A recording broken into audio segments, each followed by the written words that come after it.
हम तो एक बात अपनी निज बात बतानी नहीं चाहिए, पर सत्य बता रहे हैं। कथा करते करते ऐसा हो गया कि कोई माला भी पहनाता ना, अभी की नहीं कह रहा हूं, कहीं कहीं तो भी उसमें लगता है थोड़ी देर बैठने के बाद पता चलेगा किस स्वार्थ से माला पहनाई थी, चाहता क्या है। तो माला भी ऐसे नहीं लाए हैं। और फिर पता महाराज जी एक फोटो, बगल में एक फोटो। आजकल प्रणाम बदल गया, फोटो ही प्रणाम है। पहले प्रणाम करने के लिए कहा। आज मैं सुबह सुबह पढ़ रहा था 10 नामापराध और फिर उसके बाद 32 सेवा अपराध। 32 सेवा अपराधों में एक अपराध पता है क्या है? एक हाथ से पैर छूना, ये अपराध है। कौन समझाए बच्चों को? कई तो यूं आते यूं, अब उसको उस समय टोक दे तो बुरा लग जाएगा। प्रणाम कैसे होना चाहिए हमें यही नहीं पता है। और बल्कि ऐसा 32 सेवा अपराधों में ऐसा वर्णन है कि एक हाथ से जैसे ही आप प्रणाम करते हो तो कम से कम 10 गंगा स्नानों का पुण्य नष्ट हो जाता है। एक हाथ से प्रणाम करना। अपराधों की तो संख्या ही बहुत है। 10 नामापराध मैं लिख के भी लाया, मैंने कि वैसे कहा है मैंने कथा में 2-4 बार, पर भाव था कि बीच में किसी दिन अवसर मिलेगा तो कहूंगा। ध्यान से सुनिएगा। सबसे पहला, संत उपेक्षा। किसी भी वैष्णव संत की उपेक्षा। जैसे 4 लोग आप बैठे, कथा करके हम चले गए, हमारे जाने के बाद ही बोलने लग गए। ये महाराज जी की बद्रीनाथ में हमने कथा सुनी थी, वहां ज्यादा बढ़िया बोल रहे थे, वहां पे ऐसा कहा था इन्होंने, ऐसा कहा था इन्होंने। पहले छोटे वाले इंद्रेश जी बढ़िया थे, अब बड़े हो गए हैं ये, वो वाले बढ़िया थे। ये उपेक्षा। किसी भी वैष्णव की जब आप उपेक्षा करते हैं, आपका नाम अपराध लग जाता है। उसी समय आपका भजन साधन और भगवत प्रेम कम हो। ये एक प्रकार से इस बात का प्रमाण समझ लीजिए, ये जो सजल नेत्र नहीं होते ना ठाकुर जी के सामने जाके, ये अपराधों की वजह से ही होता है कि आपके चित्त में करुणा ही नहीं आई, भाव ही नहीं आया ठाकुर जी को देख के। तो उनमें सबसे पहला कारण संत उपेक्षा। भाई 4 लोग अगर कर भी रहे हैं ना पंडाल में बैठ के, तो आपका स्वभाव है भैया मत बोलो, कथा सुनो, उनके बारे में नहीं कहो ना, हमको क्या करना है। वो हमको ज्ञान दे रहे हैं, वो हमको कथा सुना रहे हैं, वो हमें भोजन करा रहे हैं, हमें बैठा, ठीक है ना। अब ये सब चर्चाएं मत करो। स्वयं भी नहीं करनी और किसी को भी नहीं करने देना। और नहीं मानते फिर भी लोग तो उठ के चले जाओ, तुम लोग करो, हम तो नहीं बैठेंगे यहां पे। सबसे पहला संत वैष्णवों की उपेक्षा करना और सुनना, ये नामापराध है, ये भक्ति का अपराध है। दूसरा, बहुत अच्छी बात, शिव और विष्णु में भेद मानना। दोनों में सदा नापतोल करते रहते हैं कि शिव बड़े हैं कि विष्णु बड़े हैं, कि विष्णु बड़े हैं कि शिव बड़े हैं। कई जगह हमको भी इन बातों में बहुत घेर लिया जाता है। पर भैया ये दोनों एक दूसरे के ईश्वर भी हैं, सेवक भी हैं, इसलिए शिव और विष्णु में भेद दृष्टि मत रखो। ठीक है, हमें क्यों जानना है कि पूर्ण पर ब्रह्म क्यों है, कौन है? अरे जिसमें आपकी आस्था उसमें लगे रहो, जिनमें आपकी आस्था है उनके प्रति पूर्ण विश्वास रखो। अब आप सोचिए, भगवान श्रीमन नारायण के चरणों से जो जलाशय प्रकट होता है, महादेव उसको सिर पर धारण करते हैं, कैसा प्रेम है। और वही जिनके चरणों से गंगा प्रकट होती है, वो रामेश्वरम में जाके उन्हीं शिव की आराधना करते हैं। ये एक दूसरे के आराधक हैं, ये एक दूसरे के सेवक हैं, ये एक दूसरे के प्रेमी हैं। इसलिए इनमें भेद दृष्टि ना करना, इससे भी अपराध लगता है, भक्ति अपराध, नामापराध। तीसरा अपराध, गुरु दीक्षा लेने के बाद गुरुदेव की अवज्ञा। गुरुदेव की अवज्ञा मतलब कुछ नहीं, चलते फिरते गुरुदेव ने बोल दिया 108 डुबकी लगा करके आओ गंगा जी में। अब उसमें भी आप सोच रहे हैं कैसे जाऊं, मुझे तो बुखार आ गया था रात को, मुझे तो जुकाम हो गया है, मुझे तो डॉक्टर ने निमोनिया बताया था, गुरुदेव बोल गए कि स्नान करके आओ। भैया चाहे आपको जितनी बड़ी पीड़ा हो, गुरुदेव के मुख से निकल गया कि जाओ डुबकी लगाओ, तो लगा दो, उस समय चिंता मत करो। गुरुदेव की अवज्ञा से भी भाव नष्ट होते हैं, अपराध लगता है। हमने तो सामान्य बात कही, पर गुरुदेव कोई बड़ी से बड़ी आज्ञा भी दे दें और उसमें आपको करोड़ों का मुनाफा हो रहा हो, उसको त्यागने में दूसरी बार सोचिएगा नहीं। गुरुदेव ने मना किया है तो ये चीज नहीं करनी है। और गुरुदेव अगर कह रहे हैं कि खाई में कूद जाओ, पता है हाथ पांव टूटेंगे लेकिन फिर भी कूद ही जाओ, गुरुदेव कह रहे हैं, सामर्थ्य देंगे, ये संभालेंगे। मैं एक बात कथा में कहता हूं, गुरु आज्ञा नहीं देते, गुरु सामर्थ्य देते हैं। समझ रहे हैं बात को? गुरु ने कहा 108 डुबकी लगाओ, ये आज्ञा नहीं दी उन्होंने सामर्थ्य दी है कि आप 108 लगवा लोगे। और हमारी मानो तो गिरिराज जी की दंडवती अपने मन से शुरू मत करना, किसी संत महापुरुष की आज्ञा ले लो, आप कह दो तो करेंगे, क्योंकि वो कहेंगे तो आज्ञा नहीं होगी, सामर्थ्य होगी, लगाया हो गया। किसी को पहाड़ों से बहुत डर लगता है, बद्रीनाथ जाने में घबराहट होती है, केदारनाथ जाने में डर लगता है, एक बार अपने गुरुदेव की आज्ञा का प्रतीक्षा, वो आज्ञा कर दें, उसके बाद निर्भीक होकर चले जाओ, क्योंकि गुरु सामर्थ्य देता है,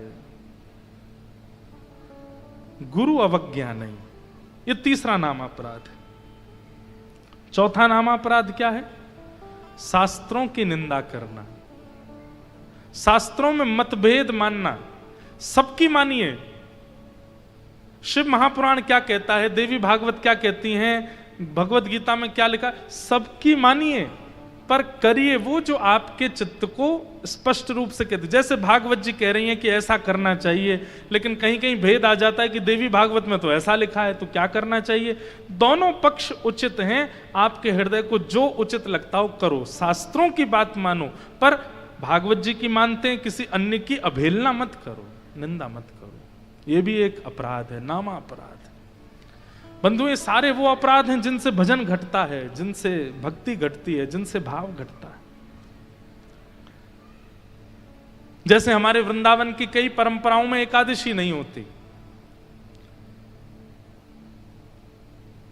लेकिन इसका मतलब यह नहीं है कि एकादशी की महिमा नहीं है। उनको भी चाहिए, उन संप्रदायों को भी चाहिए कि एकादशी करने वालों का सम्मान करें, और एकादशी करने वालों को भी चाहिए कि जो एकादशी नहीं करते उनकी अवज्ञा ना करें। क्योंकि कई लोग तो इन्हीं चीजों में रहते हैं, हाँ हमारे यहाँ तो ऐसा होता है, हमारे यहाँ तो ऐसा होता है, अरे तुम एकादशी नहीं करते, अरे राम राम राम, ये तो बहुत गलत है, अरे ये तो पाप है। ऐसा नहीं।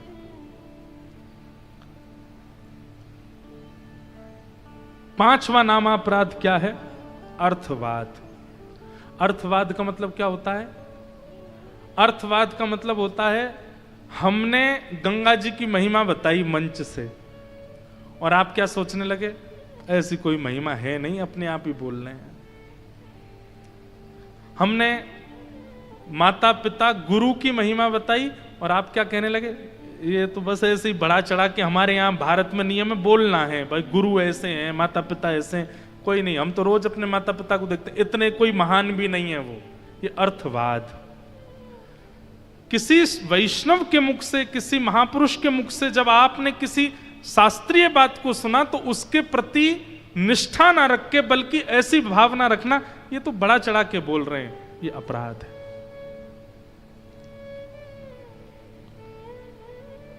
छठवा,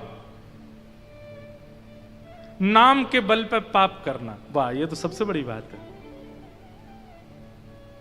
रोज जपते राधा राधा राधा राधा राधा राधा राधा राधा राधा राधा, रोज जपते हैं, और जब कोई पाप करने की स्थिति आई ना, कल 2 माला एक्स्ट्रा कर लेंगे, इसको कर लेते हैं, क्या है। गंगा जी बगल में ही तो बह रही हैं हमारे, अभी हमसे गलती हो गई, हमसे अपराध हो गया, कोई बात नहीं, गंगा जी में नहा लेंगे, ठीक हो गया ना। अरे भाई, नाम और तीर्थ और दैव वस्तुओं का उपयोग आप इस भाव से करते हो कि कोई बात नहीं, अपराध बन गया तो कल 2 माला ज्यादा कर लेंगे, 3 माला ज्यादा कर नहीं।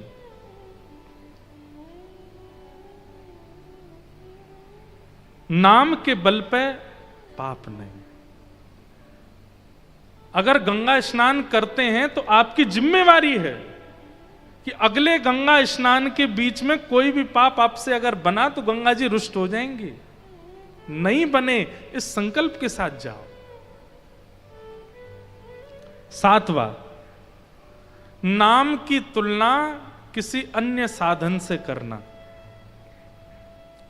भगवान के नाम की तुलना किसी अन्य साधन से करना।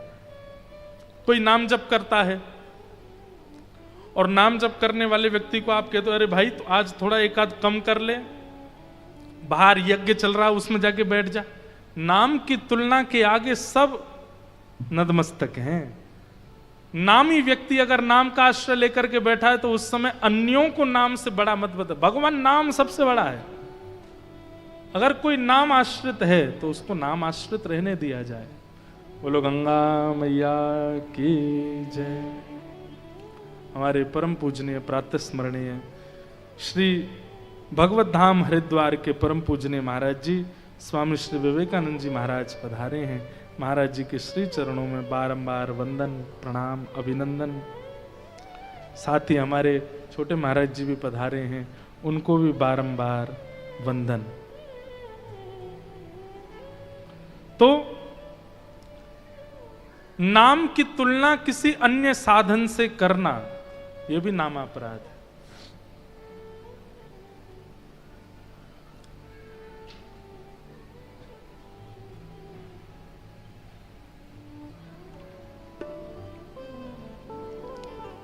श्रीमन्नारायण नारायण नारायण श्रीमन्नारायण नारायण नारायण श्रीमन्नारायण नारायण नारायण श्रीमन्नारायण नारायण हरि हरि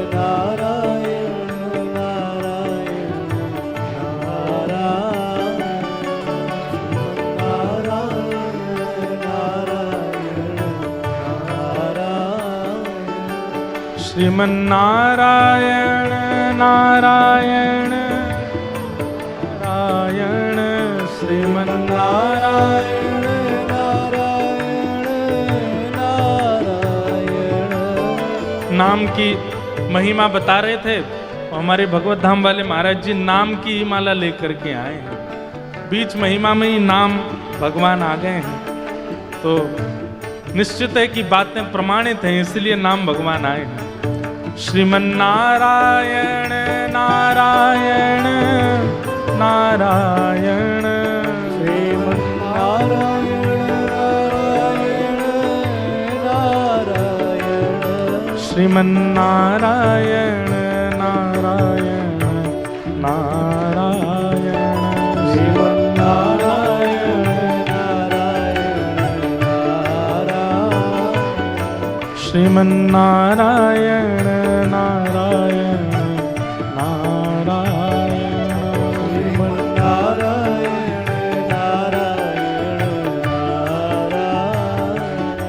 श्रीमन्नारायण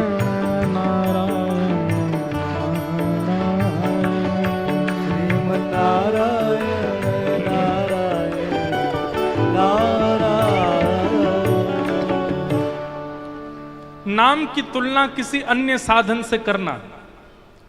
बद्रीनाथ जाना ज्यादा विशेष है, गंगा स्नान करना ज्यादा विशेष है, यज्ञ करना ज्यादा विशेष है, ये करना ज्यादा विशेष है, नाम भले ही छूट जाए। नहीं, नाम एक बार यदि आपने धारण कर लिया तो फिर नाम, अच्छा कई लोग नाम को और गुरु दीक्षा में मिले हुए मंत्र को एक ही मानते हैं। नहीं, गुरु मंत्र अलग है और नाम अलग है। नाम तो कोई भी हो सकता, भगवान का नाम है, कृष्ण नाम है, वो कृष्ण कृष्ण कृष्ण चलता ही रहता मन में, ये नाम है।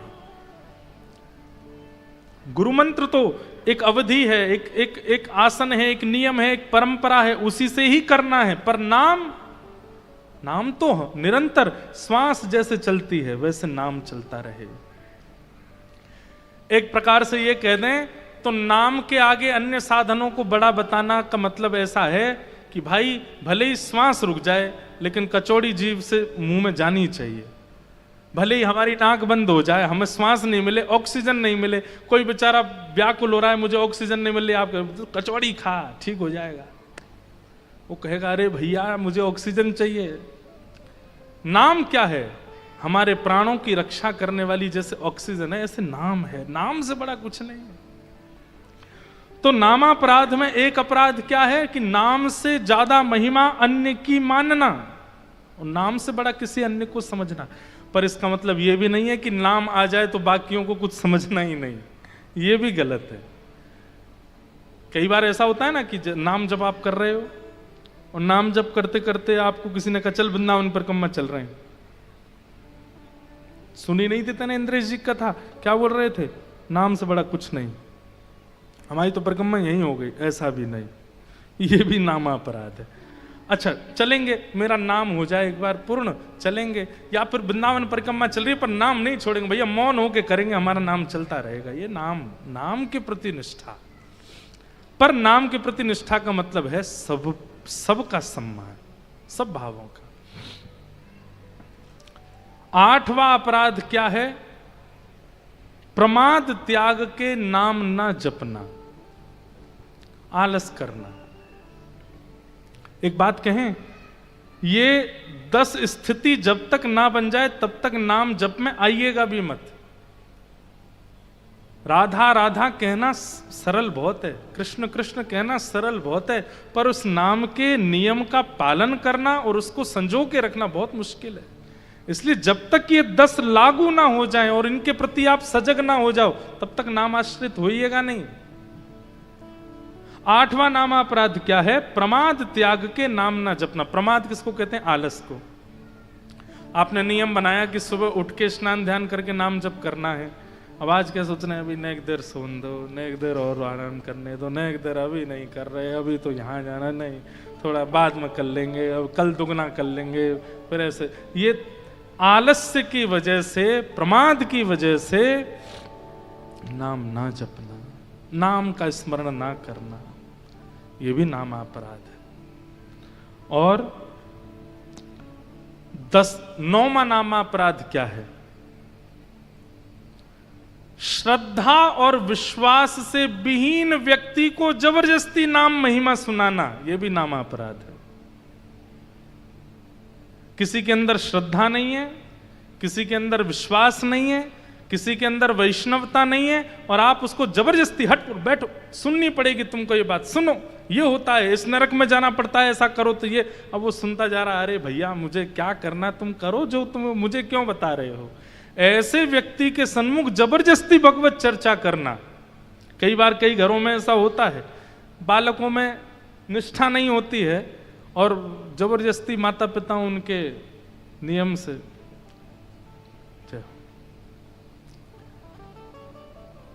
निष्ठा नहीं होती। माता पिता देख महाराज जी बोल रहे बैठ सुन, अरे मुझे नहीं सुनना, अरे क्यों नहीं सुनेगा, बैठ यहाँ पे, महाराज जी इसको समझाओ, ये ऐसा है, ये नास्तिक है, ये वो नहीं। ऐसे के सामने ना तो जबरदस्ती करनी चाहिए और ना ही किसी वैष्णव को प्रवचन करना चाहिए, उसके भाव भी नष्ट हो जाएंगे। विश्वास विहीन व्यक्ति, वैष्णव निष्ठा विहीन व्यक्ति के सन्मुख नाम की महिमा गाना, ये नामापराध।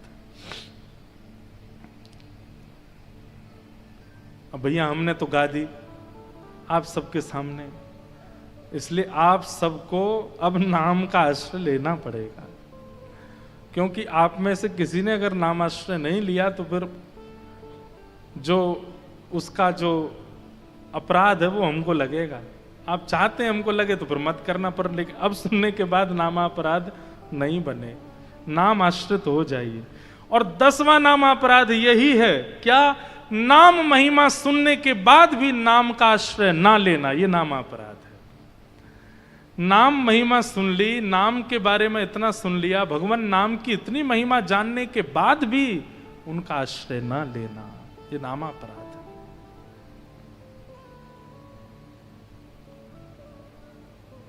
इन 10 नामापराधों से सावधान रहिएगा। और हम अपनी तरफ से आपको बोल रहे हैं ये बात कि जब तक ये 10 लागू ना हो जाएं, जब तक ये 10 एक्टिव हो ना हो जाएं और आप इन 10 के प्रति सजग ना हो, ये स्वयं श्री सूत जी महाराज इन नामापराधों का वर्णन करते हैं। जब तक इनके प्रति सजग ना हो जाओ तब तक नाम आश्रित मत होइए। जब आपके मन में ये भावना आ जाए कि चाहे दुनिया उथल पुथल हो जाए, चाहे जीवन में कैसी भी स्थिति आ जाए, चाहे मेरा नाम एक बार मेरे जीवन में आ गया तो वो नाम छूटेगा नहीं, मैं उसे छोड़ूंगा नहीं, इस विश्वास को जब आप जीवन में धारण कर लो तभी नाम आश्रित होइएगा, उससे पहले नहीं। उसी नाम के बाद आश्रित होइएगा। तो 10 प्रकार के नामापराध हैं।